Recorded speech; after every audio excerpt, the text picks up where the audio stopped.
right, so we haven't officially got the announcement for Ben Eubank in terms of, the fight being, signed. Well, it's pretty much a done deal. I mean, we've seen both guys sign for it, but we haven't got an official date, venue, or anything like that. However, it's a coming.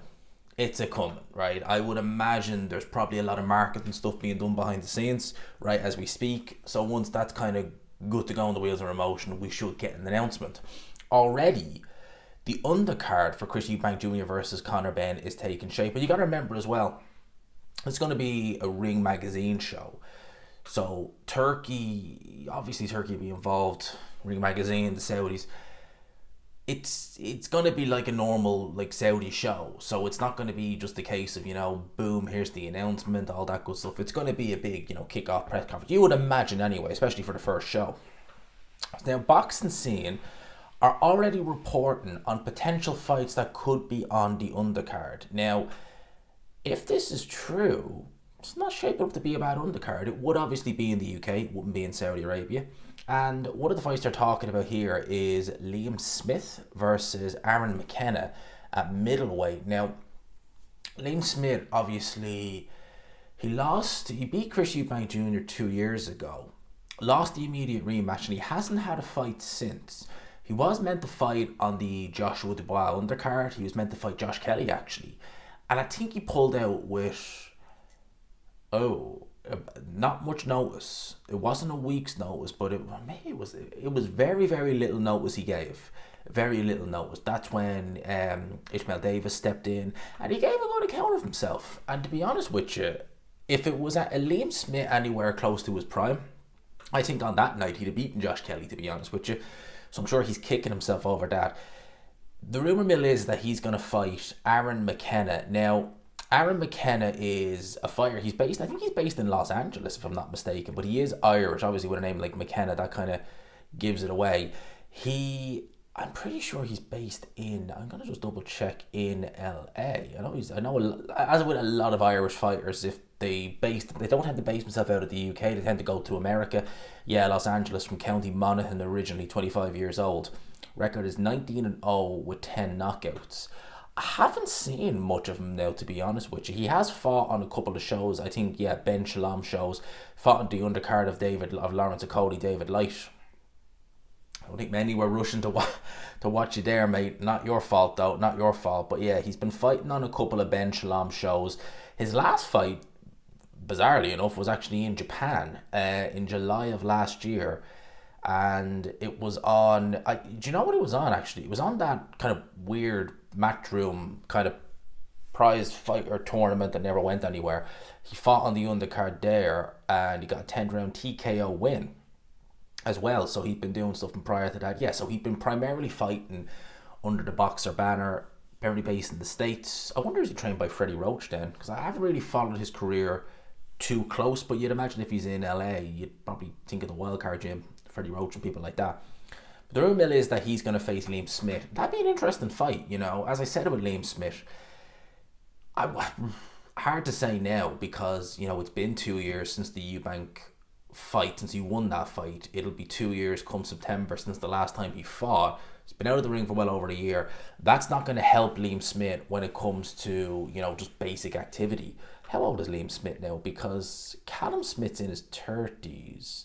Liam Smith's 36 going on 37. So, Liam Smith, he's not getting any younger. 5'9", and he's not fought since September 23. So, could be interesting. I haven't seen a great deal, as I said, of Aaron McKenna, so I'll have a look. That'll be interesting. Up at middleweight as well. There's also a rumoured fight between Chev Clark, we all know Chev Clark, versus Vidal Riley. That might also be a space for striking junior welterweight star Adam Azim. A source has told BoxRec that the spine of the bill will be made up of talent from Boxer and Matchroom, with Boxer possibly leading the way on the promotion. Eubank is, of course, with Boxer, as is Aaron McKenna, who was managed by Hennessy Sport. I knew he fought on Channel 5 a few times. While Smith's last two fights came with Eubank on Boxer shows, he is now a free agent. Riley, and for those who don't know, I found this out earlier. Well, I knew about it earlier today. It's a bit of a shame. Vidal Riley was set to box on the February 1st bill against Isaac Chamberlain in a grudge match, but Chamberlain has been injured in his camp, and that leaves Riley free to pursue other options.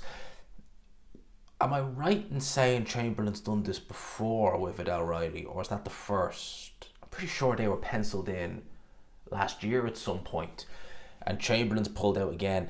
If it's a shoulder injury, I might have heard it was a shoulder injury, which wouldn't actually surprise me, because years ago, it was back when Chamberlain was a Matchroom fighter, Eddie Hearn did a show on the York Hall, and I think could have been Wadi Camacho he was fighting. He actually dislocated his shoulder early in the fight. He actually proceeded to go through with the fight, finish it off, and he actually won the fight. It was a 10-rounder. So you can't question Chamberlain's heart. But as is often the case with fighters, when you dislocate a shoulder, a lot of times it's never going to be quite right. You know, some fighters it's okay, but for a lot of fighters it's always the back of your mind. It's never going to be fully 100%, and maybe that's what's happening with Chamberlain. Leaves Riley free to pursue other options. I'd like that fight. Chev Clark's coming out the back of a loss, so why not? Adam Azim is also being mentioned. He is meant to take on Sergei Lipinets on the 1st of February in a scheduled 12-rounder. Should the 22-year-old come through unscathed, a contest on the 26th might come next. Maybe against Dalton Smith. He's fighting this week, and then Adam Azim is fighting the next week. Please, it's Ben Shalom. There's no point getting away from it. You're working with Turkey now. Do it. Why don't we do it? That would be epic, wouldn't it? Chev Clark, it would literally be Matchroom versus Boxer. You give Eddie Hearn a better chance against Boxer than you would against Frank Warren. A much better chance. But think of it like this. It could be a Boxer Matchroom show. You could do the main event, Boxer versus Matchroom, Ben Eubank. You could do, because I know Liam Smith's talked about going back to Eddie Hearn, you could do, there you go, Boxer McKenna versus Smith. You could do Chev Clark versus Vidal Riley, there you go, Boxer versus Matchroom. And you could do Adam Azim versus Dalton Smith, another one, Boxer versus Matchroom. People, it makes so much sense, doesn't it? But if that is what the undercard is looking like, it's not looking like a bad undercard. It's not, certainly for a UK show. That's a very good one. It would, obviously, it'd be pay-per-view, of course. But £20, well, I say $19.99. Someone had a go at me for doing that last time, saying it was £20, but it's $19.99. Okay, it's $19.99. But yeah, that doesn't sound too bad to me. I think Eddie Hearn would miss a trick if he didn't try and do Johnny Fisher, Dave Allen 2 on the undercard. Now, I know you could do that as a standalone show, and that's all well and good. It would still do well. It'd be bigger than the Copper Box, definitely. It'd be bigger than the Copper Box. You could probably do it in the O2. You probably could. You could probably do it. Yeah, you do it in the O2. You would. You could probably do that in the O2. So maybe Eddie Hearn, because obviously he's been a little bit, starved. Well, not starved, that's the wrong word, but a little bit. Last year was a bad year for his UK shows. It was. There's no ifs, but it was.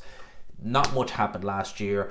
There wasn't a great deal on the UK shows, and even the UK shows he did do, there was maybe one decent fight, and the rest of it was just, it wasn't great. So maybe he wants to hit the ground running with UK shows this year that aren't, Saudi affiliated. So maybe he's going to do that as a standalone one. That would be good on the undercard. That's what I would say. Co-main event, Ben Eubank, Fisher versus Allen 2. There you go. As for the rest, listen, that to me just looks like it's asking for a Matchroom versus Boxer show. And, I would be given, that would be a more winnable test than Queensberry. I thought Queensberry would win the 5v5 last year. I didn't think they'd whitewash him. That was a landslide. Eddie Hearn, he needs confidence back. Beating a couple of Boxer fighters, your fighters beating theirs, that might help you. Because I wouldn't be rematching Frank Warren anytime soon, Eddie. That was a Hail Mary shellacking. But yeah, that's what they're talking about on the undercard. Sounds good to me. Let me know your thoughts in the comment section below, people. As always, I hope you enjoyed it. Smash the like button if you could. Hit subscribe, of course, if you haven't already. Until next time, people. Peace.